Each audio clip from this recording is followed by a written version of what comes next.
સુરત પોલીસે પાંડેસરામાં ચાલતા 3 ક્લિનિક પર દરોડા પાડી બોગસ તબીબોને ઝડપી પાડ્યા।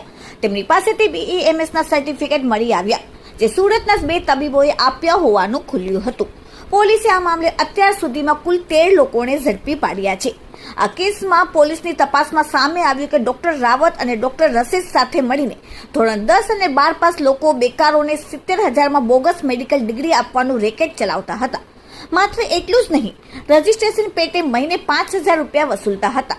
1992 થી ચાલતા રેકેટમાં 1200 લોકોને બોગસ ડિગ્રી આપવામાં આવી છે। સુરત પોલીસની પ્રાથમિક તપાસમાં 100 જેટલા નકલી ડિગ્રીઓ મળી આવી। આરોપીઓ 70,000માં નકલી ડિગ્રી આપીને ધોરણ 10-12 પાસ બેરોજગારોને એલોપેથિક પ્રેક્ટિસ કરવા પ્રોત્સાહિત કરવા હોવાનું સામે આવ્યું। સુરત પોલીસે ખુલાસો કર્યો કે કોઈ પણ ટ્રેનિંગ કે મેડિસિનની જાણકારી આપ્યા વગર આ લોકો માત્ર 10 દિવસમાં સર્ટિફિકેટ કે ડિગ્રી આપી દેતા હતા। કોઈ પણ ઇન્ફ્રાસ્ટ્રક્ચર વિના ટ્રેનિંગના નામે 1200 સર્ટિફિકેટ આપવામાં આવ્યા છે।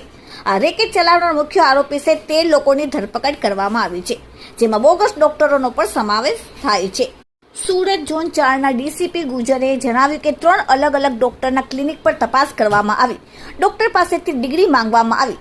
તેમણે બીઈએમએસનું સર્ટિફિકેટ રજૂ કર્યું, જે ગુજરાત સરકાર દ્વારા માન્ય નથી। આરોગ્ય વિભાગે જણાવ્યું કે આ ડિગ્રી બોગસ છે। 70,000 રૂપિયામાં ડિગ્રી આપવામાં આવતી હતી અને રાજ્ય સરકારના આયુષ્ય મંત્રાલય દ્વારા આ ડિગ્રી આપવામાં આવશે તેવું કહેવામાં આવતું હતું।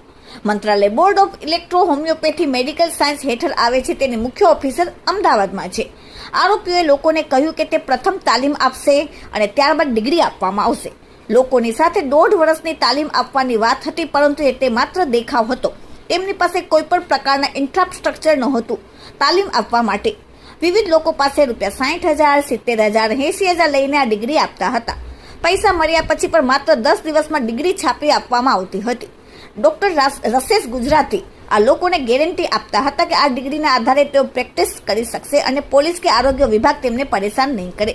જો કોઈ પરેશાન કરે તો તેઓ આખી બબાલ હલ કરી દેશે। લોકોને બોર્ડના રજીસ્ટ્રેશન સર્ટિફિકેટ પ્રિન્ટ કરીને આપતા હતા, જેને આધારે તેઓ ગુજરાતમાં કોઈ પણ સ્થળે પ્રેક્ટિસ કરી શકતા હતા। આરોપીઓ રજીસ્ટ્રેશનને માન્યતા આપતા હતા। જો રજીસ્ટ્રેશન 1 વર્ષ માટે માન્ય હોય તો નવા રજીસ્ટ્રેશનના બહાને ₹5,000 થી 15,000 સુધી વસૂલતા હતા। જો કોઈ ડોક્ટર આ ફી ન ચૂકવે તો ધમકી પર આપતા હતા। Doctor Rasesh Gujarati bogus degree અને સર્ટિફિકેટ આપીને મેળવેલા રૂપિયામાંથી 30% ડોક્ટર બીકે રાવતને આપતા હતા અને બીકે પૈસા પોતે રાખતા હતા। ઇરફાન અને સોબિતસિંહ જેવી વ્યક્તિઓ લોકોને ધમકાવવાનું અને રજીસ્ટ્રેશન ફી વસૂલવાનું કામ કરતા હતા। હાલમાં સમગ્ર કૌભાંડ મામલે પાંડેસરા પોલીસે ઊંડાણપૂર્વક તપાસ કરી છે, જેમાં ઝડપાયેલા આરોપી છે ડોક્ટર રસેશ ગુજરાતી, ભૂપેન્દ્ર રાવત, ઇરફાન સૈયદ, રાકેશ પટેલ, આમીન ખાન, સમીમ અંસારી, સૈયદ બસલ, મોહમ્મદ ઇસ્માઇલ શેખ, તબરીઝ સૈયદ, રાहुल राउत, शशिकांत महूत, सिद्धार्थ देवनाथ અને Parth Klipat. Bureau report, daily India TV, Surat. Surat शहर में माननीय एचएम सर, डीजी सर और सीपी सर इनके निर्देशन से जो फर्जी डॉक्टर हैं जो बिना डिग्री के या गलत डिग्री के साथ में प्रैक्टिस करते हैं, उनके लिए इन्फॉर्मेशन मिला कि पांडेसरा पुलिस स्टेशन विस्तार में 3 डॉक्टर के बारे में इन्फॉर्मेशन मिला कि वो उनकी डिग्री फर्जी है और यहाँ पे वो एलोपैथिक दवाओं की प्रैक्टिस कर रहे हैं। तो आरोग्य विभाग की टीम के साथ में शशिकांत मिश्री महतो, ये एक प्रिंस क्लिनिक करके चलाता है, दूसरा सिद्धार्थ कालीपद देवनाथ और तीसरा डॉक्टर जो है वो पार्थ कालीपद देवनाथ।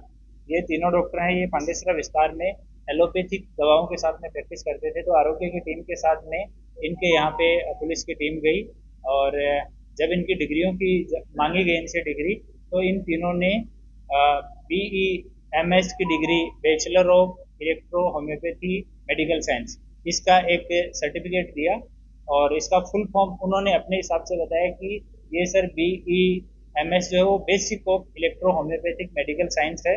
और बाद में जब आरोग्य की टीम ने बताया कि इस तरह की कोई डिग्री गुजरात सरकार के द्वारा अधिकृत कोई भी विभाग नहीं देता है, ये डिग्री है वो बोगस है, तो डॉक्टर से पूछताछ की गई कि आपने ये सर्टिफिकेट है ये कहाँ से लिया। तो उन्होंने बताया कि यहाँ रसेश गुजराती करके हैं डॉक्टर, और वो लंबे टाइम से ये जो है बहुत सारे डॉक्टर ऐसे हैं जिनको उन्होंने इस तरह की डिग्री दी है। और उसके बाद में जब इन तीनों डॉक्टर से पूछपरछ करने के बाद में उनका स्टेटमेंट रिकॉर्ड किया गया। जो वहाँ से मिला हुआ एलोपैथिक दवाई है वो पंचनामा में रख के और कब्जे किया गया। उसके बाद में रसेश गुजराती को यहाँ पे जाके उससे पूछताछ की गई और सर्च की गई। तो वहाँ पे भी जब रसेश गुजराती के यहाँ पे उसके ऑफिस में गए तो बालाजी कृपा सोसाइटी पालनपुर जगात नाका रामदेव रोड पे रहता है। वहाँ पे रजिस्ट्रेशन फॉर्म्स मिले, आई कार्ड के साथ में इस तरह के सर्टिफिकेट मिले 7, खाली सर्टिफिकेट जो प्रिंट करने के लिए थे वो 5 मिले, अलग अलग सर्टिफिकेट उनकी जीरोक्स 15 मिली और मेंबरशिप रिन्यूअल के फॉर्म 8 मिले। तो डॉक्टर से पूछताछ की गई कि आप ये BEMS का सर्टिफिकेट या डिग्री ये किस तरह से देते हो, किस तरह से ट्रेनिंग करवाते हो। तो रसेश गुजराती ने अपने स्टेटमेंट में बताया कि वो पहले यहाँ गुजरात में 90s में उसने DHMS का कोर्स किया और पहले 1-2 ट्रस्ट के साथ में लेक्चरर तरीके काम किया। होम्योपैथी में उसने लेक्चरर बना, फिर एक ट्रस्ट के कॉलेज में वाइस प्रिंसिपल बना, फिर प्रिंसिपल बना। उसके बाद उसने धीरे धीरे उसमें ज़्यादा उसको बेनिफिट नहीं हो रहा था तो इलेक्ट्रो होम्योपैथी के बारे में उसको पता लगा और रसेश गुजराती शार्प है तो उसने इसके बारे में स्टडी किया। तो उसको पता लगा कि भारत सरकार या राज्य सरकार कोई भी इसके बारे में किसी तरह का रूल है वो कोई पब्लिश नहीं किया हुआ है, कोई रूल रेगुलेशन से इलेक्ट्रो होम्योपैथी जो है वो बाहर है। तो इसने एक अहमदाबाद के डॉक्टर हैं BK रावत, उनके संपर्क में आया ये। फिर इन दोनों ने मिलके पहला जो इनिशियल कुछ लड़कों को 5-7 लड़कों को जिसका नाम इनको भी नहीं पता है उनको प्रॉपर तरीके से इलेक्ट्रो होम्योपैथी के बारे में बताया। 3 साल का कोर्स था पर लगभग 2 साल में इन लोगों ने उनको ट्रेन किया और इलेक्ट्रो होम्योपैथी की दवाई देना, क्या क्या रोग का उपचार हो सकता है वो सिखाया। जो 4-5 डॉक्टर को इन्होंने बना के मार्केट में भेजा तो उनका अनुभव ये आया कि कोई भी आदमी पब्लिक के जो लोग हैं वो इलेक्ट्रो होम्योपैथी की दवा लेने के लिए कोई भी पेशेंट नहीं आता है, ट्रीटमेंट कोई करवाता नहीं है और दवा जो है उसका इफेक्ट बहुत धीरे धीरे होता है। तो इस वजह से वो जो डॉक्टर मार्केट में जब गए तो उनको रिस्पॉन्स अच्छा नहीं मिला। तो इन लोगों ने बाद में अपनी स्ट्रेटेजी 2002 के बाद में इन्होंने अपनी चेंज की और इन्होंने जितने भी लोग थे जो कोई किसी डॉक्टर के यहाँ काम करता था बाहर का व्यक्ति उन लोगों से संपर्क करना चालू किया। इन्होंने उनको कि आप हमें 70,000 रुपये दीजिए, हमारा आयुष डिपार्टमेंट जो गुजरात का है उसके अंडर में हमारा board of electro homeopathy Gujarat ये रजिस्टर्ड है और ये अहमदाबाद में है, इसके अंडर में हम आपको ट्रेनिंग करवाएंगे और उसकी डिग्री देंगे। ये ट्रेनिंग 2.5 साल की ट्रेनिंग देंगे, ये सब महज दिखावा था।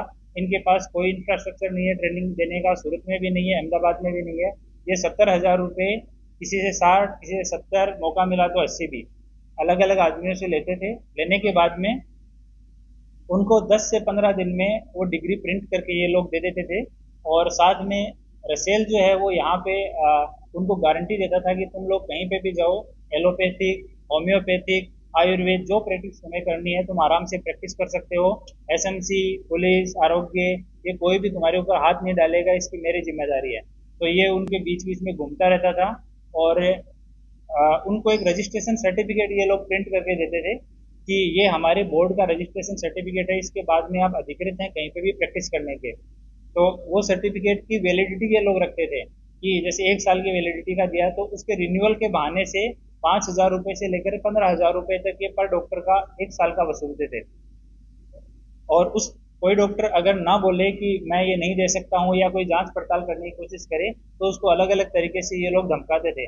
अभी एक डॉक्टर आया है जिसको तो इन्होंने कि तुम्हें मार देंगे इस तरह की धमकियां भी दी है। पर इनिशियल फेज में ये लोग प्रशासन का, आरोग्य विभाग का इस तरह का नाम लेके कि तुम्हें बुक करवा देंगे इस तरह की धमकी